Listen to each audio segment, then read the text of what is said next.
आपको विचार करना पड़ेगा। क्या भरत जी को किसने भेजा है कश्मीर ननिहाल, किसने भेजा? आपने भेजा क्या? और वास्तव में कैकेयी ने भेजा नहीं था। तो कैकेयी ने कहा मैंने तो नहीं भेजा। क्या महाराज दशरथ ने भेजा? नहीं नहीं। कैसे भरत जी गए ननिहाल? तो कैकेयी ने कहा बिना राम की इच्छा के भरत जाते नहीं कहीं, राम की इच्छा से गए। तो राम ने ही तो भेजा है, इसलिए कि राम राजा बनना चाहता है। इसलिए भरत को, तुम्हारे बेटे भरत को कहां भेज दिया है? कश्मीर भेज दिया, ननिहाल भेज दिया। राम ने भेजा है ना, तो भेजा तो राम जी ने ही था, इसलिए भेजा है। क्यों भेजा है? क्योंकि राम राजा बनना चाहता है।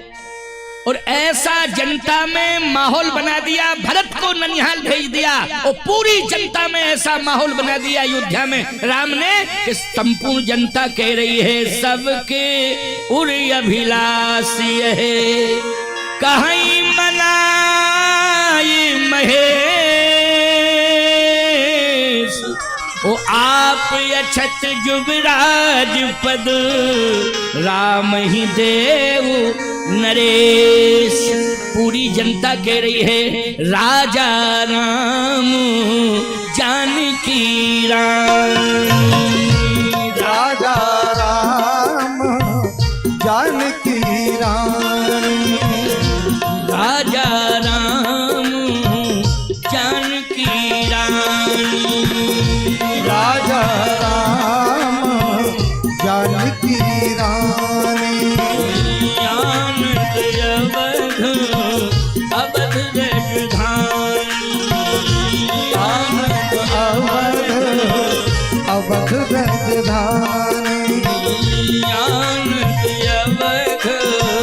अवध राजधानी,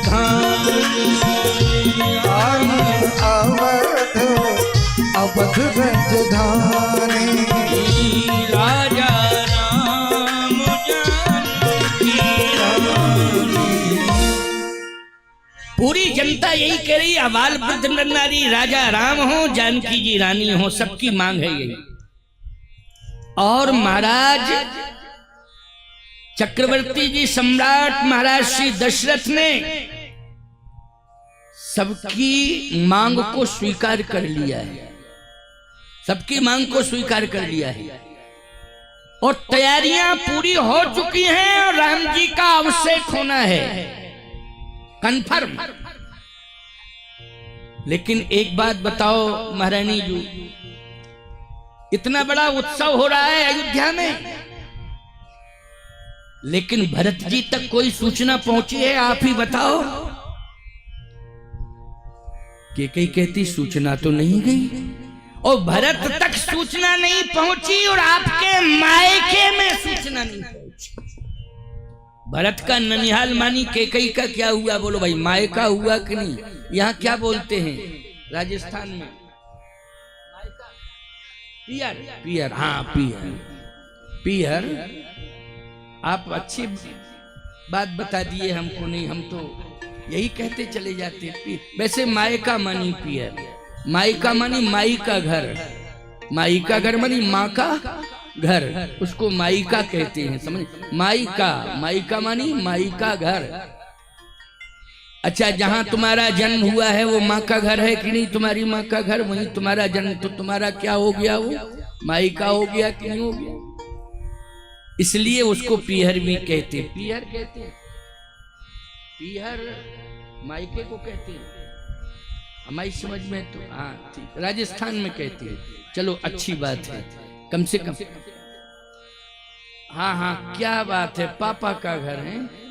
पीहर मानी पापा का घर और मायका मानी माँ का घर है, माँ बाप का घर। बहुत अच्छी बात है। एक बात आपने सुनी होगी और जानते अनुभवी होके, कोई बात नहीं। अब आजकल चिट्ठी का जमाना नहीं रह गया है।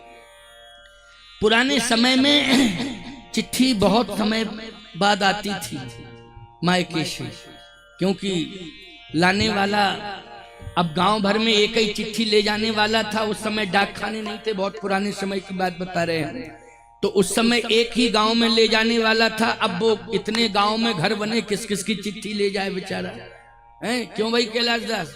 तो वो चिट्ठी ले जाने वाला जो है ना, वो परेशान हो जाता था चिट्ठी ले जाने, लेकिन चिट्ठी नहीं आती थी इसके पहले ये समझ जाती थी क्या,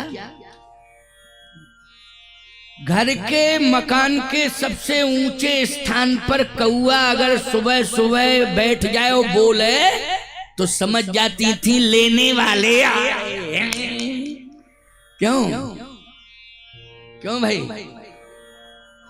मगरे पर बोलो कौआ सजन तोरे आ गए लिबुआ, कुछ ऐसा गीत गाया था किसी ने? उठो गोरी बोल गयो मगरे पे कौआ, लगत तोरे मायके से आ रहे नुबुआ।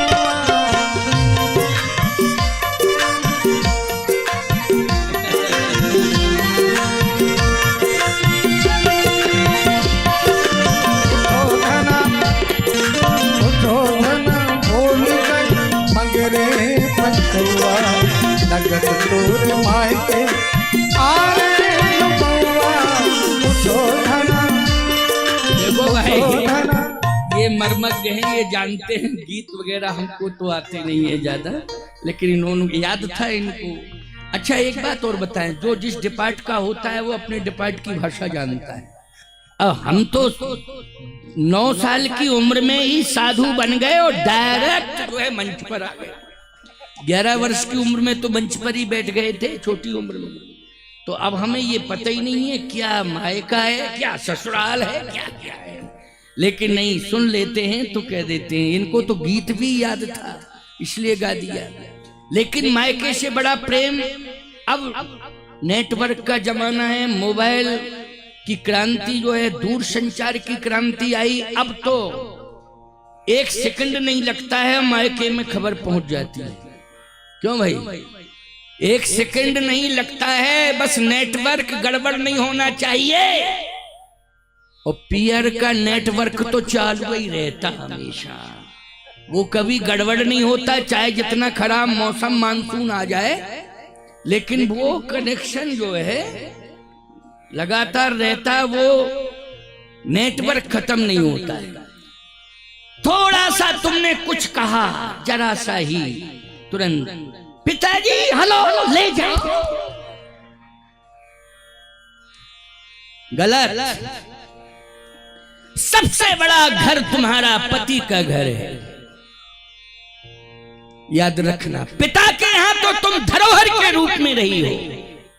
जिस दिन तुम्हारा जन्म होता है चिंता उसी दिन बढ़ जाती है कि समय आने पर हम जल्दी से जल्दी अपनी बेटी का विवाह करेंगे। बोलो भाई, क्यों? यही संकल्प हो जाता है कि नहीं? जन्म के बाद तुरंत चिंता बढ़ जाती है कि समय आने पर हम जल्दी से जल्दी जो है अपनी बेटी का हाथ पीला कर देंगे और जहां के लिए इसका संस्कार बना है वहीं भेज देंगे। क्यों भाई?